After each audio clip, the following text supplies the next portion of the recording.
sport treats fans with more contempt than football, supporters are not idiots. Truth will be available in the Champions League next week, unless you've bought a ticket.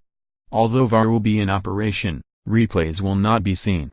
Well, not by you, the paying customer inside the stadium.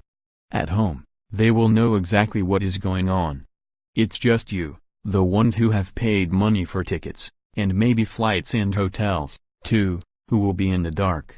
You can't handle the truth, apparently. Instead, a graphic, a cartoon, basically, will tell you what is going on. That's how much football trusts and values its most loyal consumers.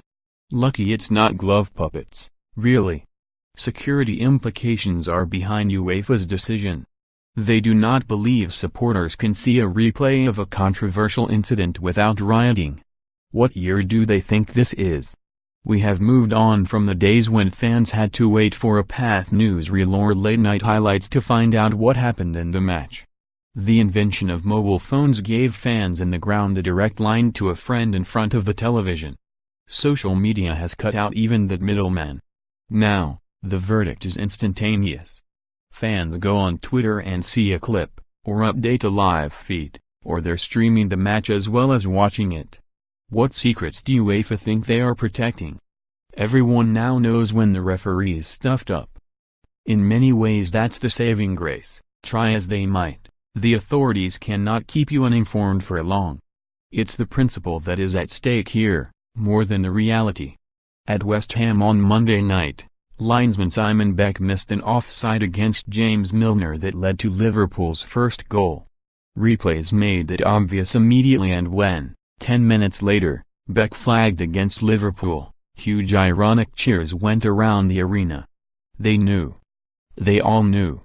They didn't need a replay to spread the word. Anyway, had VAR been in place, and the fans seen the same footage as the video official, what would have been the problem? The goal would have been disallowed, no doubt of that, and, what, a riot would then have occurred. Really? Of course not. The West Ham fans would have seen justice done, so would have been perfectly happy, if a little scornful of Beck, which they were anyway, and the Liverpool end would have known exactly why their goal was ruled out. Not even the most one-eyed red could have disputed it. So what's the problem? Where's the riot? The only way there could be dissatisfaction caused by viewing VAR would be in very marginal cases, and it could be argued that the most marginal calls shouldn't be judged this way in the first place. If it's marginal, surely, the on-field decision holds sway, as happens in cricket. But the insults to the intelligence do not end there. With seconds to go, the fourth official signaled 3 minutes of injury time. Yet when it got to 90 minutes, the clock displayed on the giant scoreboard stopped. This isn't a London Stadium issue, by the way. This happens at every ground in the country. So volatile and untrustworthy are football supporters that they are not even allowed to know how long there is to go, as if timepieces have not been with us since the 16th century, as if every smartphone does not have a stopwatch function, as if we do not all possess an innate sense of time, certainly when measuring a handful of minutes. Is there another sport where those attending the match are treated with such contempt? Cricket lovers know how many overs remain, even in a test match. The clock counts down in basketball in the NFL. Rugby supporters know when 80 minutes are up. Yet the conclusion of the match remains a mystery in football. In case, what? In case fans start whistling? They are going to do that anyway. The moment their team is under pressure, they are going to remind the referee it's time to go home, unless their team is already losing, of course, when they favor a version of next goal wins it. Fans are like that. They're biased. But they're not idiots. There's a difference, which is what UEFA will never understand. Louis C.K. used to do a bit about putting his young daughters in the car. About shutting the door on the bedlam and bickering, walking around to the driver's side and taking a long, deep breath before getting in. You know what that is? He would say, of those fleeting seconds of separation. That's your time. And, speaking as the father of twins and a sibling who was just 14 months older, he's right. So Joe Day, whose wife gave birth to Sophia and Amelia while he turned out for Newport at home to Middlesbrough on Tuesday, might not appreciate it yet, but playing in goal and in FA Cup replay against a club 56 places above his in the league, may be the last minute of real peace he gets in 20 years. Jurgen Klopp did not have much of a point about the referee on Monday, but he had every right to be snarky with West Ham manager Manuel Pellegrini. With West Ham still to play at the Etihad Stadium on February 27, it was poor form for Pellegrini to say he wanted Manchester City to win the league. If Klopp was pondering whether West Ham would be as committed to taking points from Pellegrini's former club, he was within his rights. Mims Davis, the Minister for Sport, is demanding a summit with football's leaders to discuss fears of growing racism and other prejudices in the game. The parameters appear to be quite wide-ranging and will involve conversations with kick-it-out-in-Stonewall, players, fan groups and coaches, as well as football executives. Perhaps Davis might also like to consider whether British society has grown less tolerant since a major political campaign was framed around the falsehood of Turkey joining the European Union, making Britain's borders vulnerable to an invasion of Turkish immigrants. Vote Leave, the campaign Davis supported, directly stigmatized those who were perceived as other to us. They are all trying to disown the specious Turkey scare now. I didn't talk about Turkey, mate, Boris Johnson told a reporter last month, which is, again, a lie, but it was there. Dominic Cummings, who conducted the successful Leave campaign, admits it. He made a direct link between uncontrolled immigration via the EU, the toll it would take on the NHS, and the money we could spend on the NHS if we got out.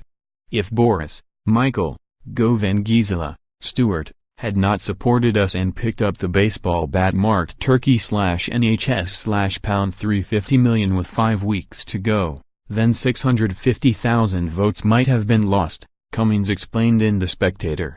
And this is the campaign Davis backed. A campaign based on a false scare that Turkey would join the EU. There was no prospect of progress in that area, and has not been for years, with figures plucked out of thin air, that linked a failing NHS with mass immigration. So racism is on the rise in the working-class sport in a country which recently held a very divisive referendum, for which Davis also voted, with the topic of outsiders and outside rule at its core. Maybe football should be calling for a summit with ministers, rather than the other way round. When is it their turn to take the responsibility that comes with control? Even in the era of the 24-hour news cycle, it seems rather ghoulish to be provided with constant updates on the whereabouts and status of the wreckage of Emiliano Sala's doomed light aircraft. We hear of a plane 63 meters down on the seabed, and then a body in the plane, and then the body on the recovery boat and a private ambulance. Is it Sala, or pilot David Ibbotson? Do we need the details? We're adults, we know what happened. The search and its tragic conclusion should be a family matter, not part of the rolling news agenda. And how sadly predictable, too, that this would ultimately descend into a squabble over the readies between the various parties. Nantes have put in their bill for the first part of the payment, because they owe Bordeaux a sell-on fee, plus a queue of agents their cut. Cardiff insist they will pay no fees. The first installment is usually due 7 days after any deal is completed, until the investigation into the crash is over. Yet what investigation? The one that will inevitably confirm Salah's passing? The investigation into what caused the crash? Or a longer legal case that attempts to establish liability? This could take years to pick through, and Cardiff know it.